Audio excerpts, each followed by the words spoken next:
છાબરામાં road ખાતે રહેતા અને મૂળ રાજકોટના 30 વર્ષીય યુવાનના આપઘાતના બનાવમાં ઉત્તરાયણ પોલીસે યુવાનની સુસાઇડ નોટ અને તેને બનાવેલા 3 વિડીયોના આધારે તેની પૂર્વ પત્ની શીતલ અને તેનો પ્રેમી તેના 10 સ્ત્રી પુરુષ મિત્રો વિરુદ્ધ આપઘાતની દુષ્પ્રેરણાનો ગુનો નોંધ્યો હતો, જે પૈકી શીતલ અને તેના પ્રેમીને નવસારીની એક હોટલમાંથી ઝડપી પાડવામાં આવ્યા છે, જ્યારે અન્ય 10 આરોપીઓની શોધખોળ ચાલુ છે।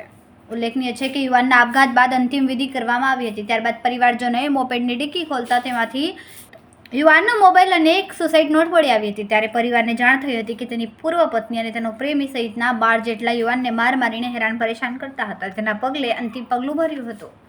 પિતા મનસુખભાઈ વતનમાં લગ્ન પ્રસંગમાં ગયા હતા, ત્યારે 4 એપ્રિલની રાત્રે જયદીપે મોટા વરાછા દુખિયાના દરબાર રોડથી લાલતંબુ તરફ જવાના રસ્તા ઉપર હરિ બંગલોના ખુલ્લા પ્લોટમાં ઝેરી દવા પી લેતા હોસ્પિટલમાં દાખલ કરાયા બાદ ટૂંકી સારવાર દરમિયાન મોત નીપજ્યું હતું। જયદીપની અંતિમ વિધિ બાદ પરિવારે તેના મોપેડની ડિક્કી ચેક કરતા તેમાંથી સુસાઇડ નોટ મળી આવી હતી।